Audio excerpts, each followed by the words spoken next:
Ada beberapa faktor yang kalian itu diwajibkan untuk galbay, karena ketika kalian itu bayar malah justru membahayakan diri kalian. Loh, kok bisa bang? Ya, di sini saya mau kasih tahu alasannya dan faktor-faktor seperti apa yang kalian itu harus galbay. Assalamualaikum warahmatullahi wabarakatuh teman-teman semuanya. Pada kesempatan video kali ini saya ingin membahas ada beberapa hal ataupun ada beberapa faktor yang harus kalian perhatikan, dan ini saya kira kalian itu malahan wajib galbay ya teman-teman semuanya. Jangan bayar, malah ketika kalian itu bayar malah membahayakan kalian. Loh, ini konsepnya menarik bang, karena kan harusnya kan kalau bayar kan justru malah aman, tapi kok ini malah bahaya. Nah, di sini saya mau bahas ya, karena ini memang berdasarkan pengalaman dan juga apa ya, kasarnya itu riset, dan banyaknya kasus yang terjadi itu ketika mereka bayar pinjol tapi mereka itu malah kewalahan dan malah mereka itu justru membahayakan bagi nasabah tersebut. Contoh satu, yang pertama adalah ketika kalian itu bayar pinjol tapi menggunakan uang hutang juga, itu adalah hal yang sangat dilarang. Artinya ya gali lubang tutup lubang. Nah, ini nggak boleh kalian lakukan. Kenapa? Karena kalau misalkan kalian itu melakukan gali lubang tutup lubang, itu justru berbahaya ke dalam diri kalian. Kalian kan mau bayar pinjol nih, tapi bayar pinjol tersebut dari uang minjem juga dari pinjol lain. Nah, itu yang bahaya teman-teman. Faktor ini kuncinya.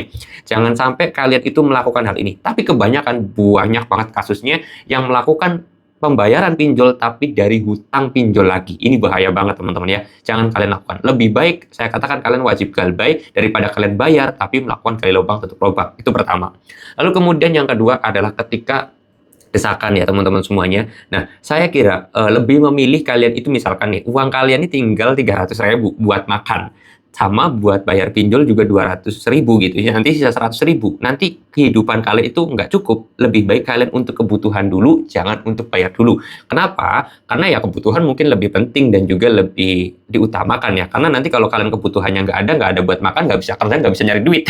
Gitu loh. Itu konsepnya teman-teman ya. Konsep manajemen keuangan memang ya. Jadi gimana caranya kamu bisa kerja dulu, bisa menghasilkan duit dulu, nggak apa-apa. Di situ galbay dulu ya teman-teman semuanya. Baru nanti kalian kalau sudah punya duit, udah punya banyak uang, ya terserah, itu hak kalian gitu ya, mau bayar atau tidaknya. Itu yang kedua. Lalu kemudian yang ketiga adalah masalah galbay ini, bisa dikatakan kalau yang ketiga ini terserah kalian ya, mau galbay silahkan, mau enggak juga nggak apa-apa. Nah, yaitu masalah ketika kalian sudah terintimidasi banget dan kalian itu memang apa ya, kasarnya tuh yang apa ya, ya nggak bisa memilih lah. Karena banyak sekali kasus dipinjol itu karena ketipu.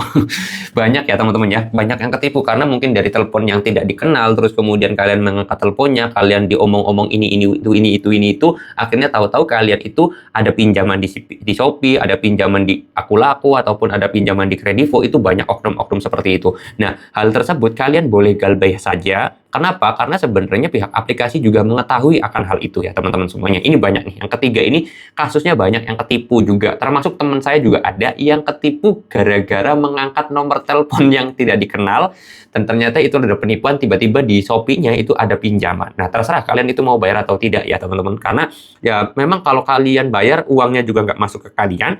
Itu kalau misalkan uangnya nggak masuk ya. Tapi kalau tidak dibayar ya ada tagihan gitu kan ya. Itu pilihan kalian. Dan sebenarnya kalian juga bisa mengajukan langsung komplain ketika kalian itu baru pertama kali plek pinjaman, ternyata kalian ketipu, maka sebenarnya kalian bisa langsung mengajukan aduan kepada pihak aplikasinya bahwa ini adalah penipuan bla bla bla bla gitu, seperti itu ya. Jadi tiga hal ini kalian bisa dikatakan ya diusahakan banget galbay lah. Terutama yang pertama dan kedua ini. Kalau yang ketiga itu terserah ya teman-teman ya. Mungkin kalian itu suatu saat mau ada by checking dan yang lain sebagainya. Tapi kalau masalah ketipu kan sakit hati banget ya. Seperti itu sih teman-teman ya. Jadi banyak juga teman-teman semuanya yang ketipu, ada hutang dipinjol itu gara-gara ketipu atau sembarangan umbar data kayak KTP dan yang lain sebagainya, memberikan identitas pribadi kepada orang yang tidak dikenal. Itu kalian harus hati-hati ya. Oke, mudah-mudahan video ini bisa bermanfaat dan kalian tetap berhati-hati dalam bermain media sosial, apalagi masalah data pribadi, karena itu bisa dimainkan oleh oknum-oknum yang tidak bertanggung jawab untuk diajukan ke pinjaman. Oke, saya mau dulu video ini dan kata Assalamualaikum warahmatullahi wabarakatuh.